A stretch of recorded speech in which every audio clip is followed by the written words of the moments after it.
is for my tenants. I'm Monique Burns. I am in Detroit, Michigan, and I have around 30 tenants here, but I'm making this video public because maybe other landlords will get inspiration from it, or maybe other tenants watching me out there will appreciate this video because I am going to tell you all kinds of ways to save money.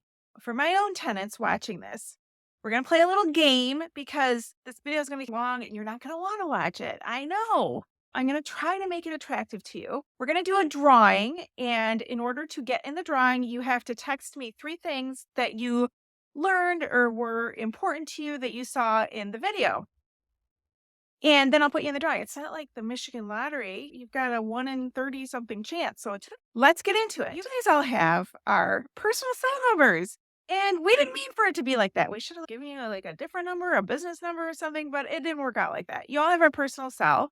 So I'm going to set a boundary. I'm going to kindly ask you to only text us or call us between 9 and 5, Monday through Friday. Saturday's okay. Sunday off limits. I know, like, when you have something on your mind and you don't want to forget it, that's when you text people. Just email me. Here's my email address. Do that instead.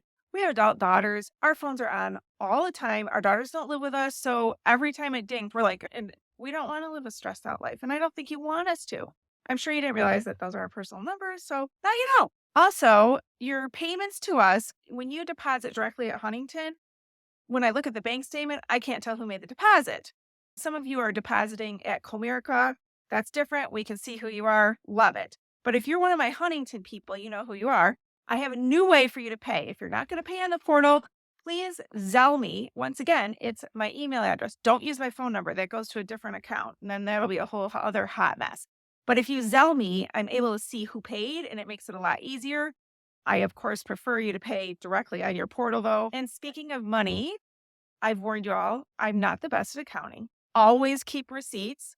And I did just hire someone once a week who's going to go over all my money in, money out accounting. And her name is Lauren. And if you're on a payment plan, you're going to get a call from her just to go over it, just to go over the details. So you have my permission to talk to Lauren. And now we're going to get into the stuff about you saving money. So before I go on, it really helps me if you give me I should get at least 30, right? I have 30 tenants. You're all watching it, right? So be sure you give me a subscribe. And I love all your comments. Go ahead and make comments. If other people are watching this, you have questions about what are you doing making this video. So let's get on with it. So hopefully you have renter's insurance. I know it's like an added expense every month, so a lot of people don't do it. But I think a lot of people don't realize what it's for.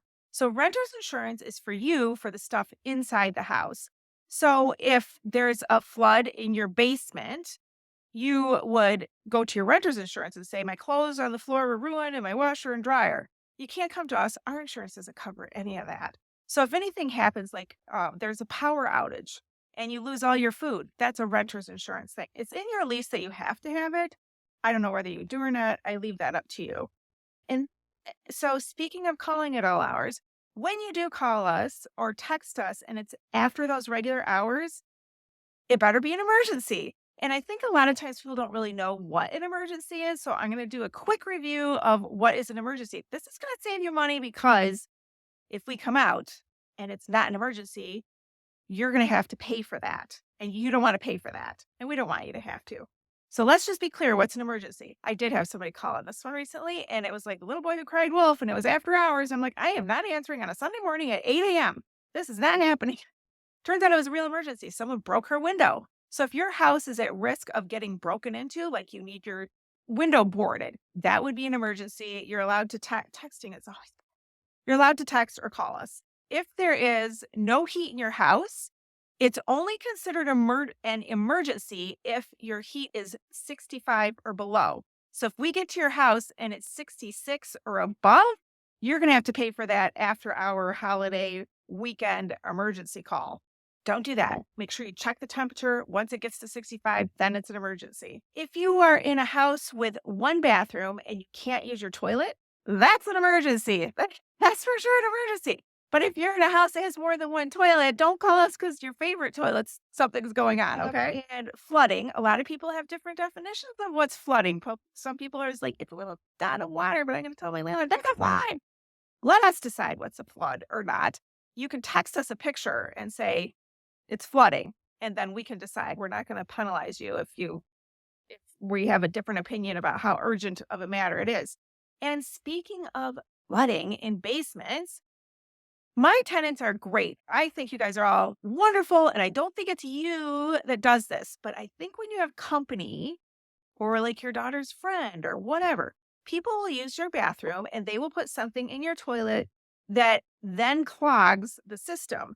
And when the plumber comes out, he always pulls it out. And if it's one of those things, then you have to pay that whole plumber bill. So think of some way you can educate people that are using your bathroom. There is no such thing as flushable wipes. They are not flushable. Don't ever put a wipe in your toilet. And the feminine products, don't put tampons in the toilet. And we've seen cigarette butts, or you clean out your hairbrush and throw it in the toilet. Or we've seen paper towel. These are the common things. Just be careful with your company that they know too that only the 3 Ps go in the toilet. I don't want to say the 3 Ps. You're going to have to figure that out yourself with it. If there is a gas leak, obviously you call DTE. What are we going to do? So call DTE if you're smelling gas. Now I'm going to really save you money on this stuff. So this is about blight tickets. There's a couple ways that you're going to get a ticket at your house. One is they do what's called a sweep, and where an inspector picks like the day after trash day and ticket every single house on the street that didn't bring it in on time. And the other one is if a neighbor really doesn't like you, they can call the city to come give you all kinds of tickets. And I've got 2 tenants going on right now that we are getting blight ticket after blight ticket for these poor people. What you do if you get a blight ticket, you have to call the inspector and be nice and beg for mercy and try to fix it as fast as you can. You can get the same ticket every single day if you don't correct it. If you get a blight ticket and it says you left your garbage can out, bring it in because you could get a ticket the next day and have to pay that one again and again. If you get a blight ticket, it means you have to appear in court. And I have a video that I'll link here. If you ever have to appear in court, it tells you what I went through.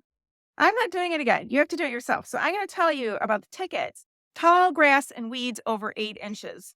And I'm going to show you this picture here. This was from Blight Court, and that one weed, this woman got a ticket for that one weed. They are not kidding. You cannot have anything over 8 inches. And they're even talking about your fence row. Let's say your neighbor has all kinds of weeds growing through the fence, up overhanging over the fence. You're responsible for the ground up through the air for your weeds. So you have to get those all down. And you can't do anything about the neighbor. Even if you're next to a house that is owned by the land bank, you have to keep calling the land bank and making complaints to them because the land bank is immune from getting tickets. But you'll get them. And then they have one snow and ice not removed within 24 hours of snowfall. Yeah, if it snows, you got to hurry up and get out there because by law, you're supposed to keep your sidewalk up to your house shoveled and clear so the mailman can come. But you can get a ticket. So imagine a snow day and they decide to do a sweep. You're in trouble. You're getting a ticket. You can't get out of it. The other way, if you do get a ticket and you have photographic evidence, you're going to want that. So think about that too. This one is the garbage cans. You have to keep your garbage can off to the side of your house. It can't be anywhere in the front of the house. They say behind the front door threshold. And there's a rule about when you can take out garbage. So the night before trash day, you can take it out at 6 p.m. Don't take it out at 5 p.m. You could get that. It could be a sweep day and they could be deciding, oh, who's taking out their garbage too early and do it the day before trash day, right? So you got to take it out 6 p.m. the night before for the next morning. And then you have to bring it in until 9 p.m. on trash day to bring it in. Now, if the trash company didn't trash that day for whatever reason, you will still get a ticket because the inspectors come and they don't care if the trash company didn't pick it up that day. And the trash company, you called and they said, oh, just leave it out. We'll come on the next day. You'll still get a ticket. I'm just saying. That's how they roll. I watched it in Blake Court. Rat harborage. You can't have any stuff that a rat could hide in your yard. And another thing that rats love is dog number 2.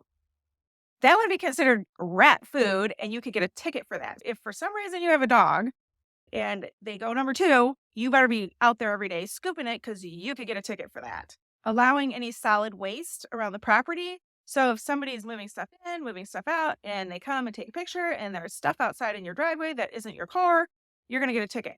Speaking of your car, You can't work on your car. You can't work on your car in front of the house. You can't work on your car in the driveway. You can't change your tire. You can't change your oil. The only way you can work on your car is if it's inside the garage. So you can get a ticket for that. There's this one called use of approved containers belonging to other persons on premises. My tenant got this ticket, and the ticket was $1,500. No joke. You do not want that ticket. Only put your trash in your can. Do not put your trash in any other place. Do not put your trash in some empty, vacant lot. Don't do it. You'll get a huge ticket. I just want you guys to avoid those tickets. I appreciate you watching, and don't forget to text me your 3 things, and I'll put you in the drawing. So you guys, you made it to the end. It wasn't that bad, right? And a lot of you, this is the first time you've ever seen me because you've all seen my husband, but you haven't necessarily seen me. So now you know what I look like too. The voice, the face behind the voice. Thanks for watching.